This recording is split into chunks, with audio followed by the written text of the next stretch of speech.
So like some video training and that sort of thing that might be helpful to bridge that gap. But it is, I think your comment is great. And just, I think I want to acknowledge that for newer folks, there was definitely more of a struggle um, to answer the questions. And maybe that is something we can reflect on too. So, and Tristan, it looks like your hand's up. Hi, yeah, so this is a comment that I think could apply to all of maybe some of the brand new programs, but I had mentioned before that we really only provided two categories, implementation and established program.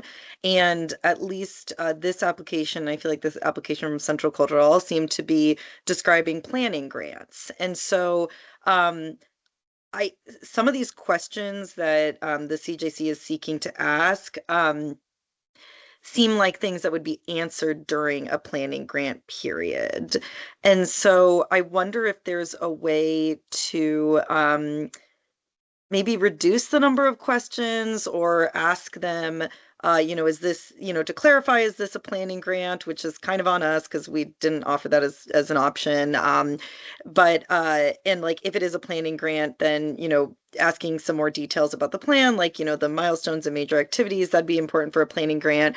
But other things maybe are less important for a planning grant, like clarifying the referral process. Well, that's something that would be worked out during the planning grant process. So I felt that, yeah, I mean, I want to echo what Elaine said as well. I think that it's really important for us to be acknowledging the roots of restorative justice and the way that Indigenous communities can really be contributing to the growth of the understanding of restorative justice for all of these programs. And I think that perhaps there's a way in clarifying whether it's planning or not to cut down on some of these questions that we're asking them to answer. I do just want to note that the two categories that we have established based on the rules and just leaving this open-ended are established in implementation for this round of funding, and there weren't any additional, categories like planning grants like we had in the last round. So we eligible applicants are limited to those categories at this point in time. Okay, I did not realize that. Thank you for the clarification. And Kathleen, it looks like you had a question. Yeah, and so I guess it's a comment slash question, maybe to get some clarification, because I had a similar thought about the whole planning piece. But then when I went back to the RFP under the implementation category, it says um, whether an applicant is associated and has never operated a restorative justice program, so there is no programmatic framework in place, or there is a framework in place and the program is ready to begin implementation. And I think that potentially can cause some confusion, because if there's no programmatic framework, then it in many ways it would be considered kind of a planning grant. So we did open ourselves up to accepting planning grants, even though implementation, I think, in many ways for many people means you already have something started. So yeah, I kind of went back and forth, and I went back to that definition and I was like, oh, well, we're kind of accepting those at this point. And Elaine, did you have a comment as well? Well, I'm kind of wondering, my mind is just trying to do the math here. And, there's the look back and the way we might have been able to do something a little bit differently so that the questions pop up differently based on whether it's an implementation grant application, a little bit different than if it's an established program, because there are some differences. People are putting NA, NA, NA, NA. So that, but maybe now, given where we're at, I wonder if there's a way to, and I don't know if it's possible. They still need to meet the guidelines of the funding to be able to do it. So there are some minimums, but there's some ways to review these that may look at them differently based on those two things that Kathleen just said. One is whether they've ever had a program or it's brand new, or because there's a little bit of a split in my mind, sort of now rehearing her say that. It's like, wait, of course, they're not going to be able to answer these questions in the same way. because they don't have an established program. They have an Right. idea for a program. And so when I relook at it through that lens, I'm not sure that it meets the minimum requirements still, but there is a way that I look at it differently. So we do have, this is suggested feedback here on these two slides. We're happy to add or remove as you see fit. It's, the feedback is really up to you folks. This is just what we kind of put together based on those things that were outlined in the criteria and the RFGP. We try and keep a very kind of literal reading of those requirements and RFGP questions, but we can definitely change or remove things um, based on your, understanding of the application and what you think they need to provide to be eligible, if that is a question. Um, Well, I think you're in the best position to decide what the minimums are based on the way the funding is out being possible to allocate. But I do wonder in terms of a framing of these questions rather than that they're not the right questions, but more saying, given that you are just initiating this implementation process or that you're proposing initiating this what are your thoughts about how you would just putting that at the beginning of it rather than having them be the way these questions are framed right now, they should have all the answers to these things. And I yeah, almost wonder if we should just the tone of it as much as the details of it needs to be given that you are proposing a brand new effort, where do you envision going with XYZ rather than show how you do, since they don't yet. I'm just yep, wondering okay. if that would sort of tailor it a little bit more, but still get us some information that we need. I think we can definitely, for the applications that are new, that are implementation programs, change the framing and the wording of the questions. I appreciate that, Elaine.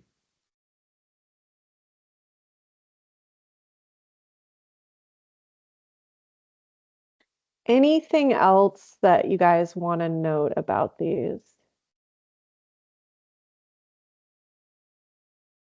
Red Lodge.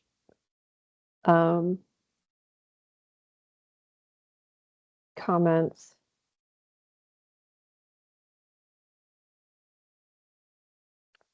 Right, does that kind of cover kind of framing it so it's a little bit more clear that given this is an implementation program, what are your thoughts about how you would maybe meet all of these different eligibility criteria, bullet it out, and provide as much information as you have available, as far as you are in your planning process now to clarifying these different questions here. Does that sound like it addresses the issue a little bit better? Okay. I see nodding. Well, I do wonder if you could condense it, that there's a lot of questions. And so I don't know I don't know if, and I can't do it right now because my brain won't do it, but I wonder if there's a way to reduce to the basic eligibility criteria questions so that it's not every question we could possibly ask them, but the questions that would be specific to a new project or a new program. So we would definitely need to ask all of the things on the eligibility slide, although we might be able to condense it a little bit.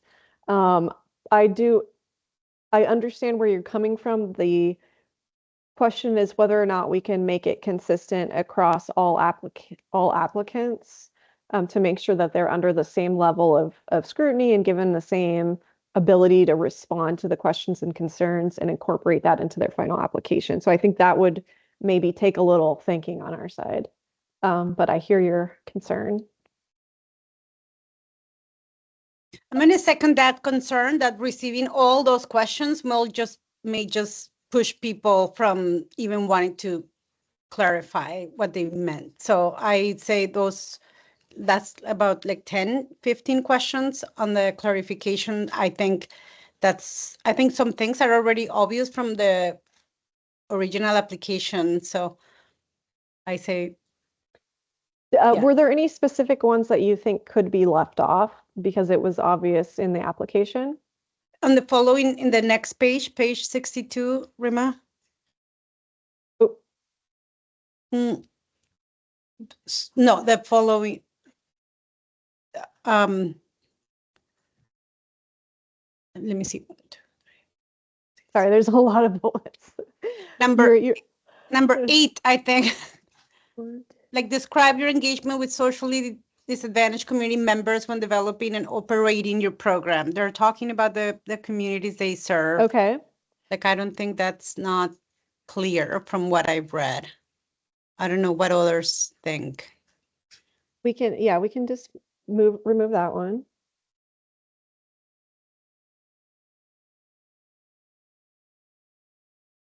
Well, and again, just changing the grammar, describe your ability to work collaboratively, give some examples of how you, and including their role in your program and how your program minimizes their role in responding to the harm.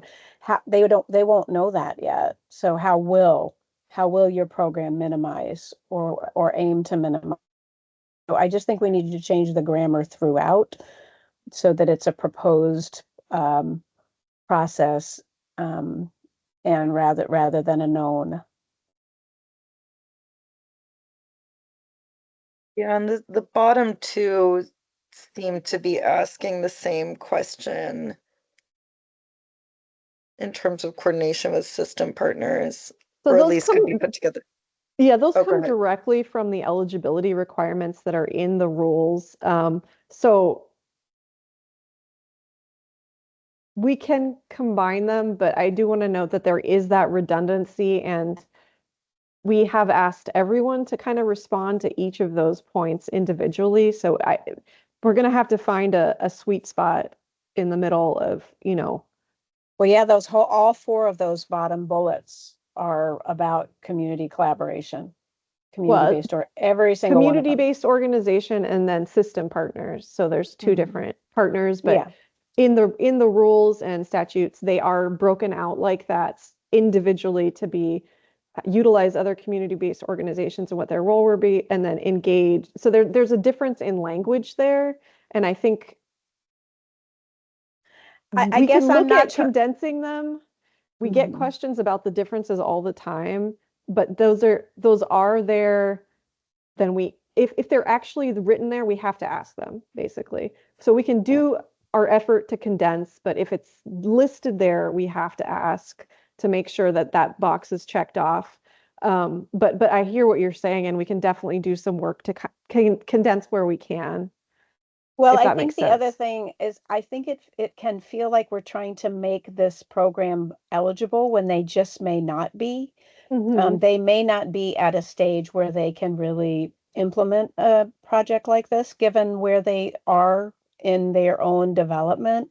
So it's, it isn't about trying to make something true that's not true. So I want to be really clear about that. If it's not, it's more that distinction that Kathleen talked about earlier between brand new, trying to get going ideas of programs that fit the planning grant. And if we're not funding those, then we're not funding those. But if we did make it open, then I think that there's some things that we need to clarify on our end in our feedback request. So I just want to be really clear that it isn't an effort to make them get funding when they may not be in shape to do that or ready to do that. It's more just that distinction that is there in our own sort of request for proposals. Yeah, absolutely. And I appreciate you saying that. And I definitely hear what you guys are saying. It's a lot. We just have to also balance the, you know, fairness and consistency across all applications. And then that piece where if it's in the rules and statutes, we have to kind of leave it as is and ask it the way it is, because that's what the law says, right? Yes. That's what the rules say. So we'll have to look at those bullet points and see how we can condense it, but and make it a little bit more applicable to this particular application and the two that are following that are in a similar position, I think. But so you're heard and understood. There are some limitations we have to work in, and we'll do our best. Okay. So, and we can, of course, remove the point about the socially disadvantaged that was pointed out as well. So, all right. So, anything else about this particular application? I know that was a lot. All right. In that case, we'll go ahead and move on to another new applicant, Centro Cultural de Condado. I do want to note here that part of the reason there was some missing information in this application is because they filled out the old application. There was just some confusion about navigating to the correct application that they weren't alone in, but they got further along in filling out and didn't realize until right before they submitted. So, you know, they noted themselves that there's some information that could be, you might have questions on. So the program service area for this is Washington County with a focus on western and rural areas. The program description is victims of crime and their offenders are able to reach resolution and healing without engaging in the criminal justice system. And they're hoping to reduce the number of immigrants interfacing with the criminal justice system, and that victims and offenders participate in mediation sessions to avoid that involvement in criminal justice system. They mention culturally specific training within the restorative justice framework. The average number of hours per case wasn't provided at that time.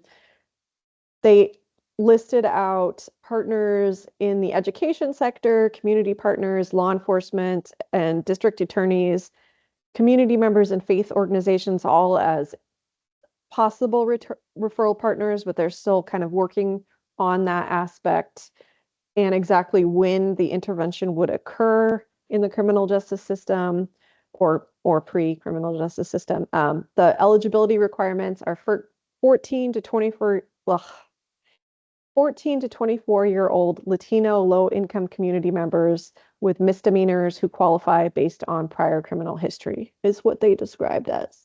So this is in a similar situation to the last applicant. They're new. There was just, you know, maybe not as specific or full information as we were hoping to get. Their definition of successful completion is a restoration of trust and healing from participants, harm parties, and the community. And then we have, you know, very similar list of feedback. So again, for this one, the previous one, and the next one coming up, we're just going to apply those comments that were made to the last application broadly, about condensing and framing the feedback. Is there anything else? We can just go slide by slide. So if you want to read through this slide and see if there's anything you want to remove, add, any additional questions not addressed, and then we'll move on to the next slide. And while you're doing that, I'm going to grab some water, so I'll be right back.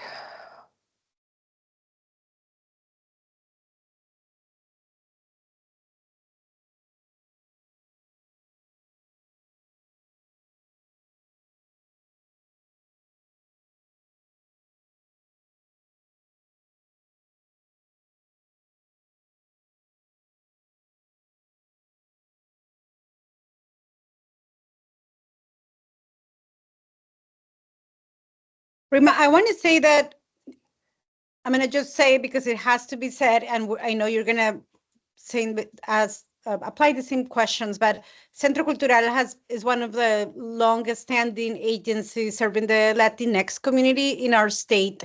So asking them to describe their engagement to socially disadvantaged community members, asking them to as all of these, maybe they didn't describe it well. I don't know what happened. This seems like an incomplete application. Mhm. It seems very I don't know what happened. Like Centro Cultural de Condado, that's not even their full name. It feels like something happened, like more on the like technical piece, or yeah, it feels incomplete. It feels like something didn't upload well. But Yeah, so yeah, they filled out the application from the last biennium is what happened, and then didn't realize till the last minute that there were all these other questions. That was the incorrect application, and there were all these other questions that they hadn't addressed. So okay. they submitted as is, and obviously there's missing Yes. information. Got it. All right. I just want to, it has to be said that these are one of the most longstanding community-based organizations in our state. So, And I that's appreciate that, and I think, we are definitely relying on your folks's, feedback and understanding of these organizations, but at the same time, we also have to make sure that they're responsive and to be, evaluated fairly across all applications. So, absolutely. Like one yeah. thing does not negate the other. Like I'm not Right, asking for right. a favor, but just saying these are very well respected. This is what I'm saying. This feels really strange that they would submit something like this. This is not them. Yes, luckily we have this two-part process, so folks have all of the applicants have a chance to respond to these questions, have a chance to watch this video, and see what your responses were and provide additional information. Um, so it looks like there are several hands up. I think Elaine was the first person, but I'm not entirely sure. But we'll go to you first. Yeah. So similar, it just felt very incomplete. And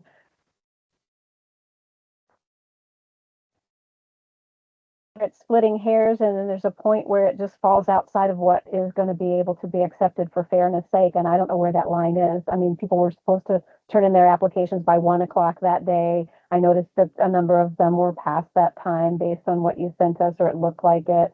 So there's one hair, a little bit of a hair, and then it's further away because this would almost be a complete rewrite of the application, because there's just not much in here about restorative justice per se as an approach. The evidence base, the structure of the work of restorative justice. There's a lot of reference to the pillars, and when I look them up and then read them further, they're very social service pillars. They're social justice pillars. They're powerful and important.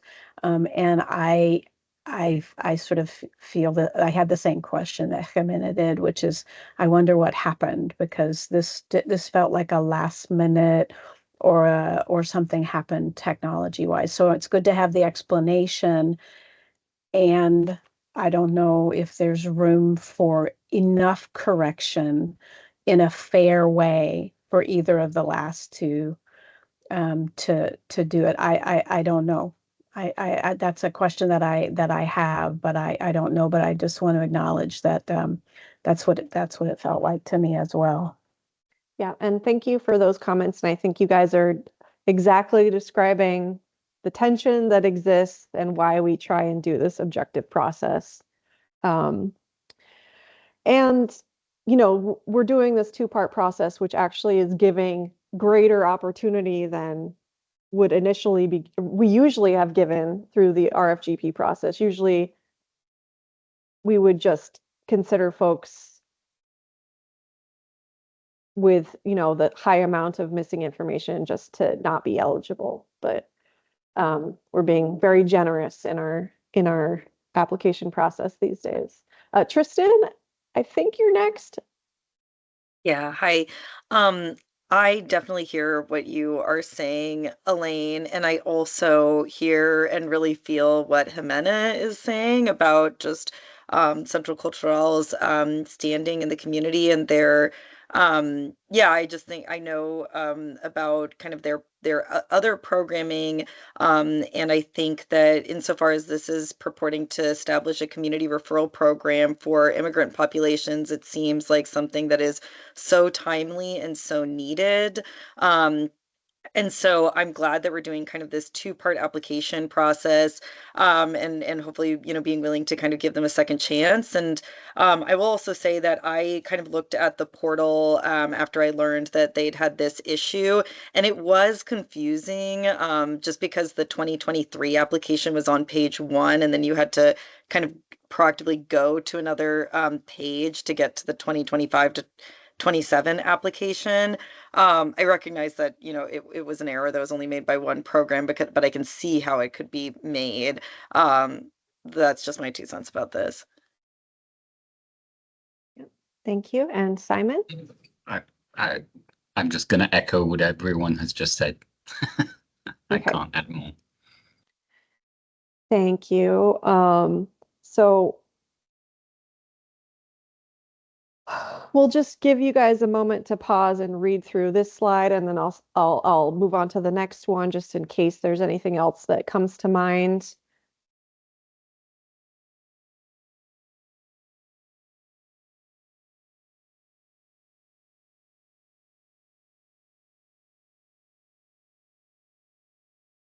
Right, we'll move to the last slide. And Elaine, it looks like your hand is up again.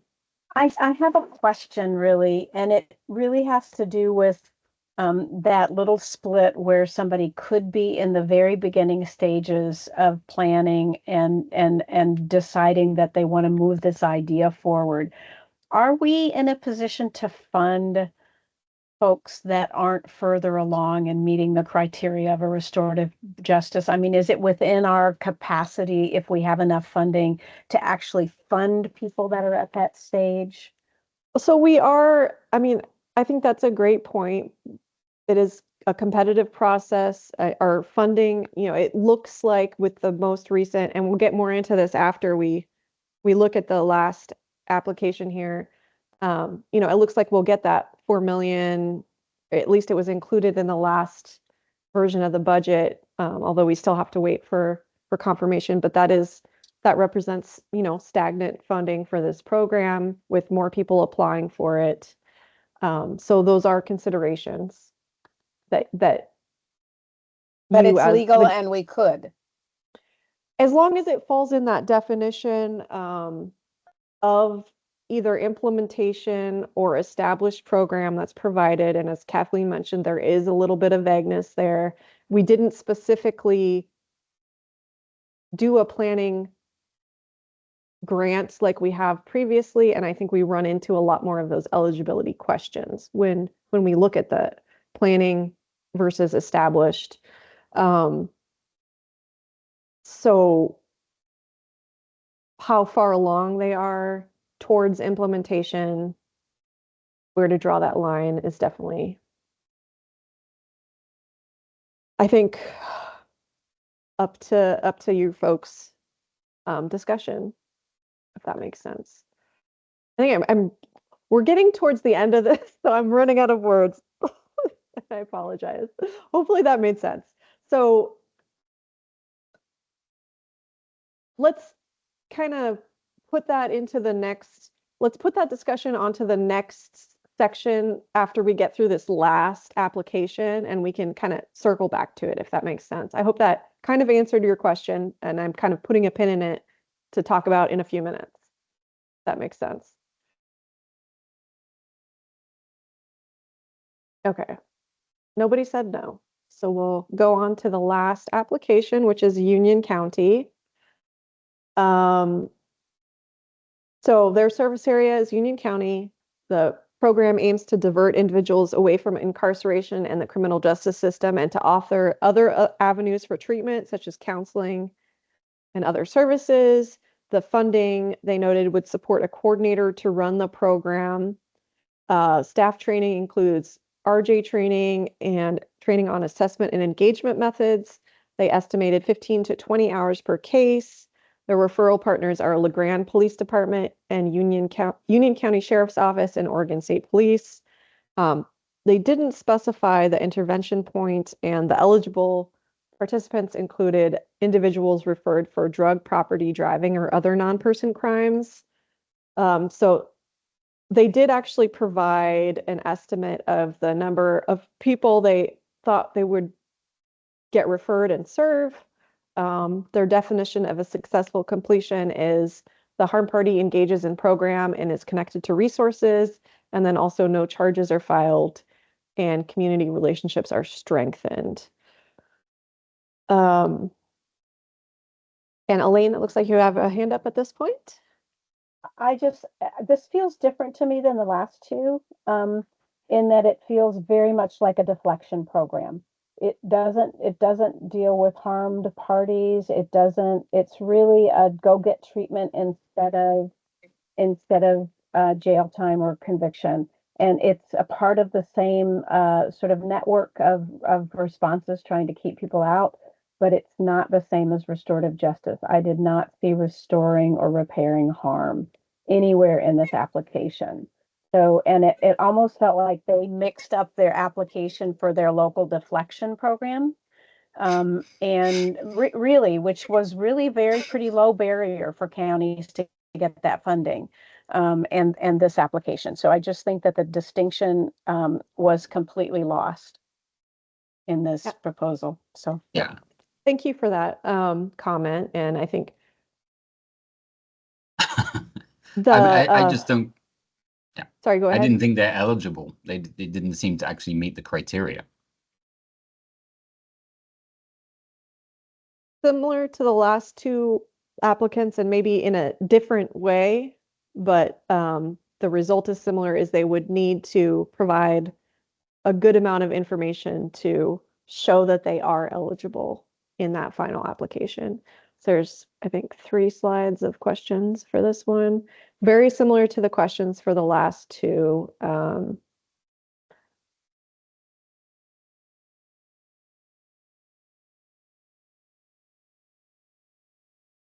Is there anything else that you folks would like to discuss? Do you want a couple minutes to read through all these comments? They're kind of just a reiteration of the ones we've seen on the last couple applications. I mean, I would just add, without reading through those 3 slides, but yeah, I didn't think it was eligible. If they're going to clarify, there needs to be a huge amount of more detail. And then given that they either by mistake or talked about the deflection, so then it's, like we've asked of other programs, is how is this different? How is this building on top of an existing service, an existing initiative? What will make it different? How will it meet the RJ principles? And it's not just some sort of back funding. Yeah. Okay. So some of that is definitely, specifically called out in these bullets, but I appreciate you. So how is it different? How is it building on what's already there? And how does it meet the RJ requirements and definition?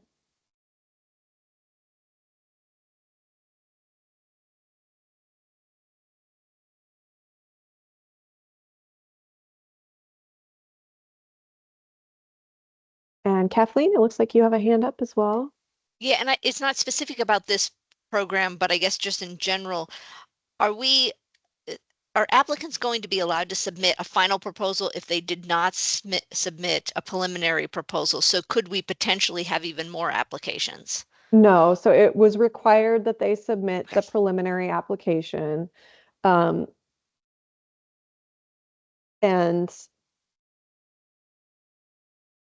again, we're being very kind of generous in our process here. So at the next GAC meeting, we'll really see if the responses to these questions make folks eligible or ineligible, based on that additional information they're providing.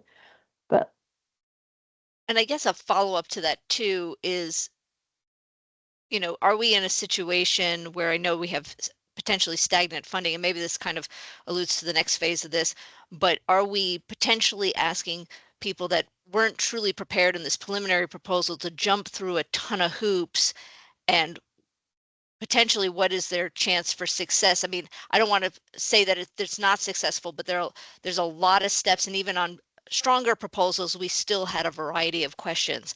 And so just from the standpoint of doing an application, it takes a tremendous amount of time and energy, and I don't want to put somebody in a position that they are putting through all this effort and maybe their chances of success are significantly less because they'll get to that next level, but we as a review committee may still have a lot of additional questions just because they're so far from the standard of all the other proposals already. Yeah. I think that is a great point. And again, we're leaning towards more permissive in this process with this two-step process. We're not excluding anyone right now. We're not doing a vote today. So I think they have the opportunity to provide that additional information if they feel they can, if they still want to continue their application. But I think that is a great point. Is there anything specific to Union County's application that we haven't captured or discussed? I'm not seeing any hands up or anything like that. So in that case, let's jump into the funding discussion, and then we can kind of come back to some of those discussion points that people brought up. So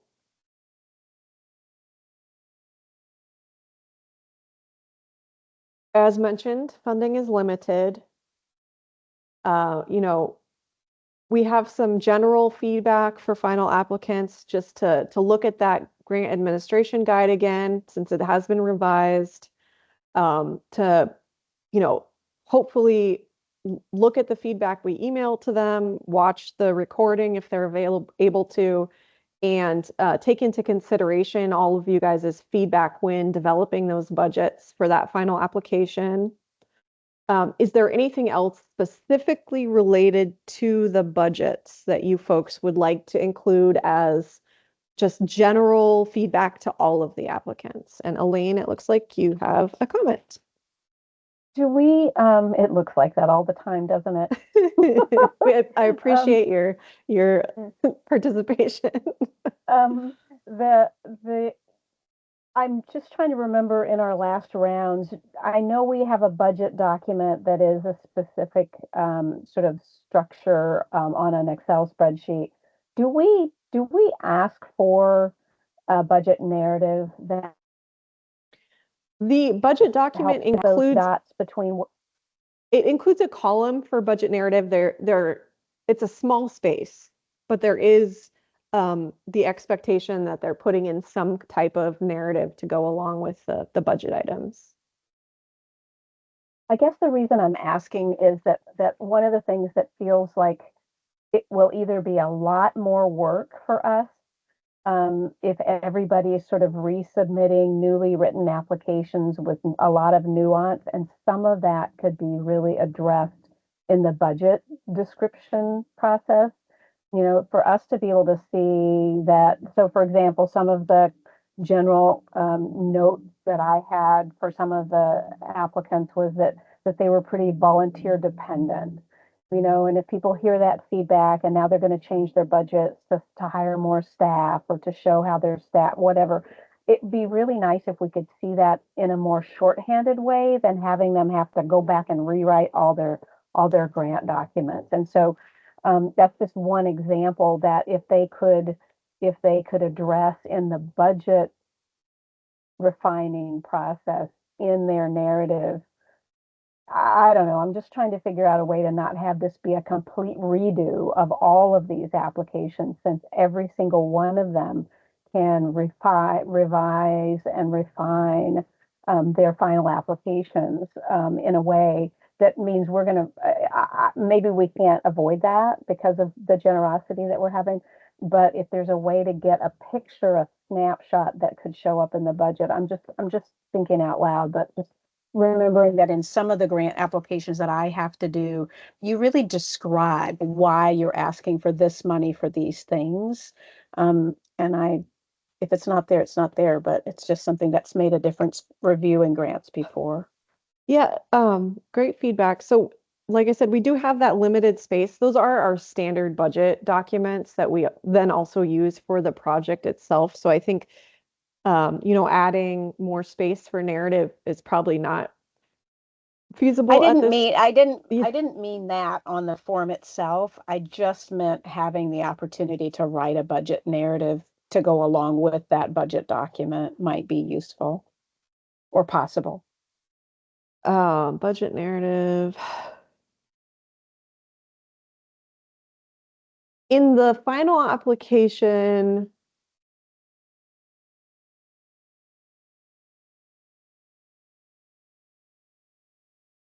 so it's not specifically something we've included like a section for budget narrative in addition to the narrative section that's on the form itself. But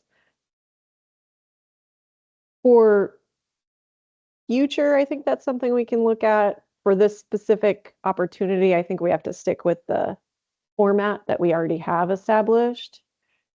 But the form itself for doing the final application, usually we ask like kind of open-ended questions like, are there any sections that you need to revise based on the feedback you got from the grant advisory committee? And then we have, a big narrative box where they can put in their responses to all the questions. I think we do have a couple different spaces for them to respond to. And there's not like a word limit for her response like there is for the preliminary application. So that might address some of your concern. They're not like going back and revising each question. They can choose what to respond to and how to respond to it. I think we'll have to stick to that format, but it isn't quite like they're going back and revising everything, if that makes sense. Hopefully, I mean, and the word limit isn't, I mean, we opened up the word limits for a lot of these questions this time to make sure people had enough space. And similarly, there isn't going to be like a strict word limit on those revision sections.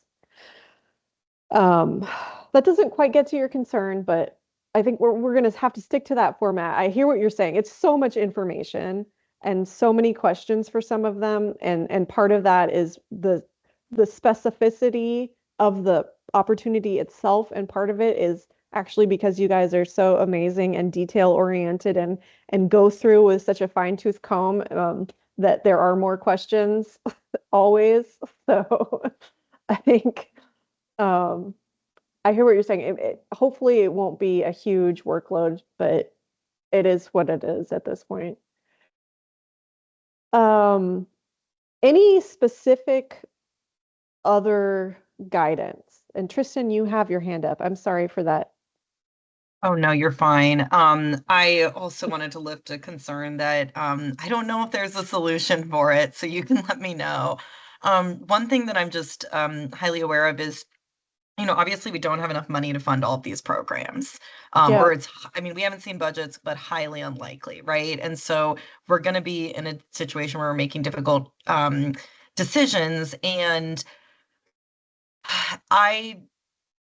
I'm just nervous about the possibility of going through these budgets with a fine-tooth comb, and, being in a situation where maybe we're removing things from a budget, as opposed to, slashing that application entirely. And what makes me nervous about that is we can't necessarily, I don't know if I feel confident in my ability to be able to tell what is essential and what is not. Yeah. I don't know how we solve this problem. Maybe we just ask applicants to really be discerning about what their real needs are, or maybe it is just more explanation in the budget to the extent that that is possible. But I just wanted to raise that as a concern that I have. And if there is a way to address it, then that'd be great. Yeah, I mean, we can definitely So I have two different answers to your question. So we can definitely include general guidance to all of the applicants that say, funding is limited. Please make sure that you're including a realistic estimate for your program. We may have to cut funding across the board or whatever, something like that. We can also include general guidance, like in your narrative section in your budget form. Please make sure that you're really describing why you need this funding. More to Elaine's point earlier, so we can point that out to them, that we're really looking at those narratives. In the other part of the question is, or the other part of my answer is, I think, we are going to be revisiting this eligibility question based on the final application. So some of them may come up as not being eligible, right? So that is something that will come into play in a more major way in this next part of the review.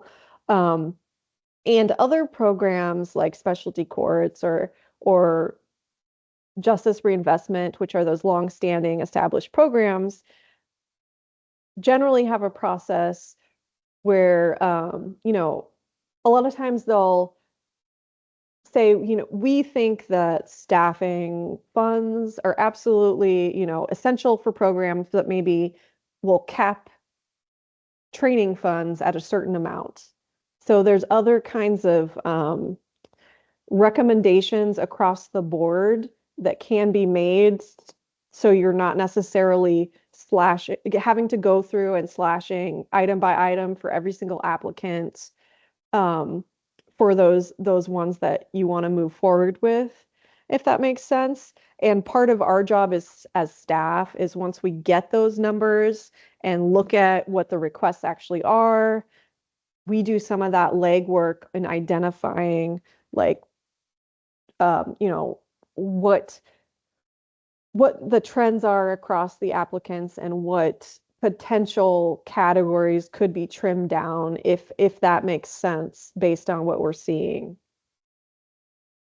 I don't know if that gets to your concern, Tristan. So if we receive a bunch of applications and the funding requests are just, above and beyond what we have available, staff usually comes up with some similar to the feedback recommendations, some possible recommendations for how to deal with that overage, though you're not required to stick to it.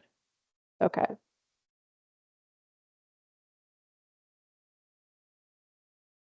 Are we allowed to suggest, is there a mechanism to suggest, your full capacity ideal, program structure and budget, and then a reduced capacity one at different increments of percentage? There isn't a mechanism for submitting different, like, budget amounts. Right. I think that's a interesting question, though. Right.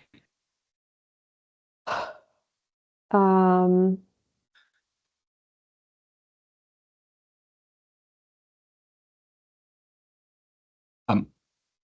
Do we have enough? I have to hop off in like 2 minutes. Do we have another date set? I can't remember where we're at. I just would have a practical question. What's happening next? Yeah, so we have 5 minutes left, so I'm just gonna let's pause for public comment and see if anyone.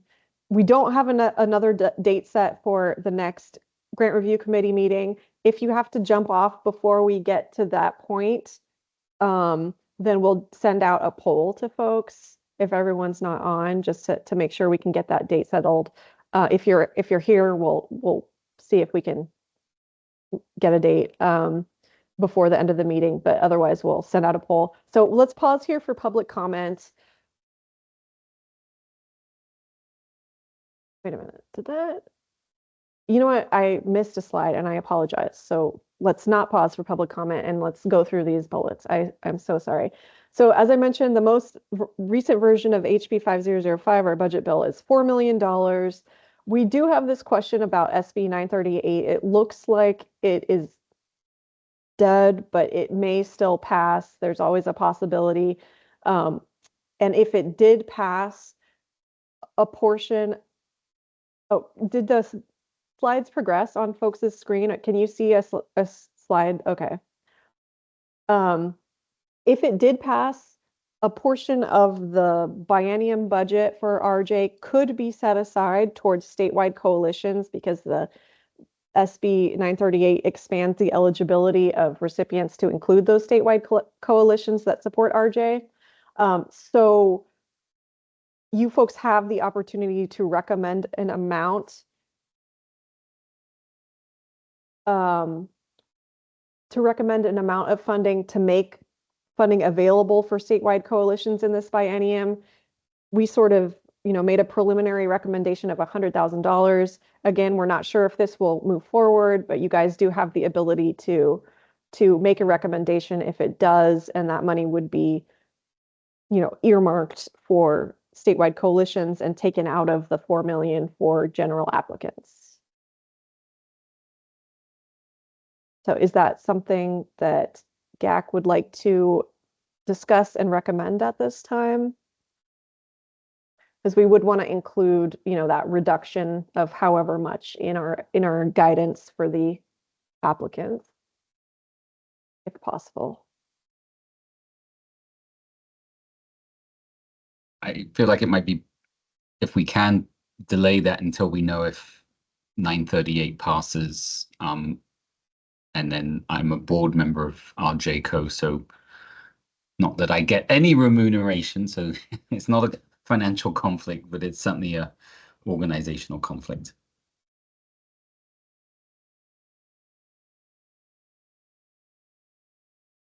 Okay.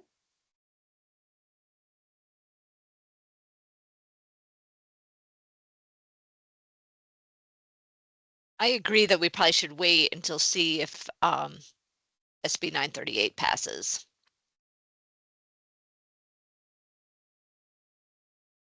All right.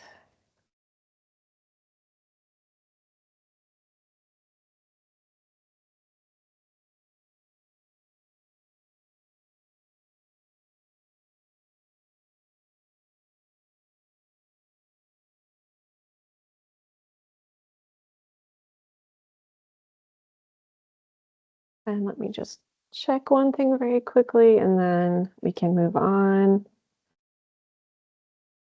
Okay, so it didn't sound like there were any other comments or considerations there. So let's just go ahead and move into public comment. We only have a couple minutes left before our meeting's over. So I just want to give opportunity for that. So does any members of the public have comments that they would like to make?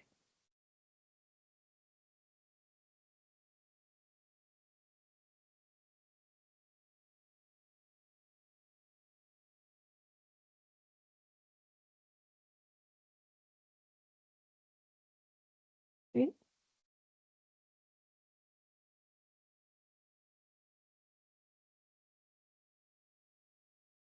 I don't see anyone raising their hand or anything else for public comment. So I think I'm going to go ahead and move forward.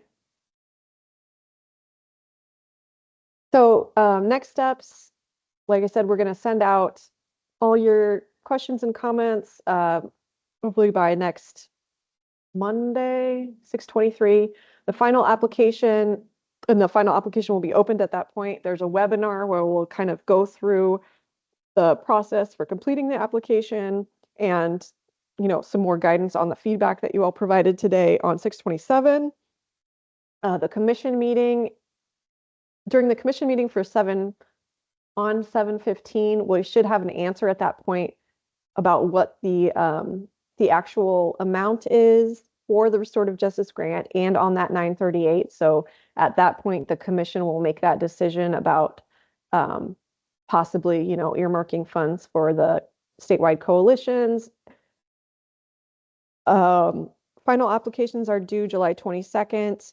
And then we do need to schedule the next meeting after July 22nd to go over those final applications. So I don't know if folks want to do that right now, if we have time, or if you would prefer to do a follow-up survey. We've had better luck choosing dates as a group during meetings, but we are already over. So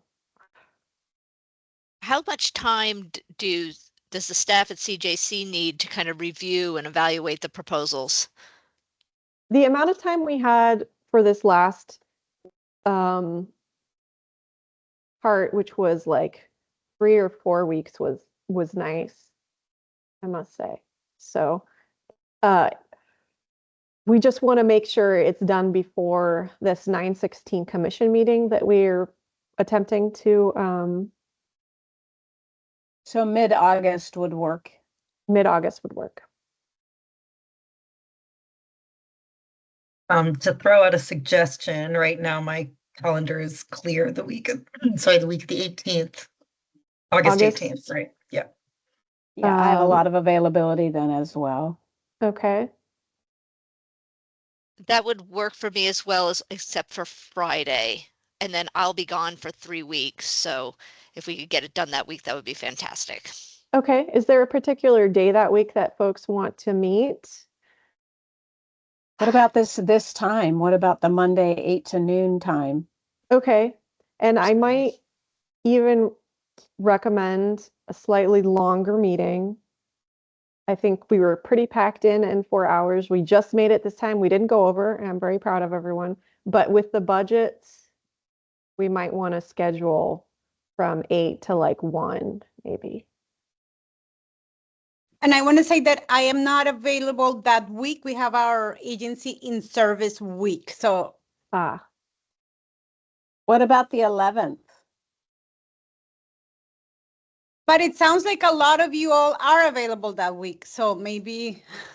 We want you though. What about the So- 11th or the 14th? Have a trial scheduled that week. I don't know that it's going to happen. It's always a question. So that week is a little hard.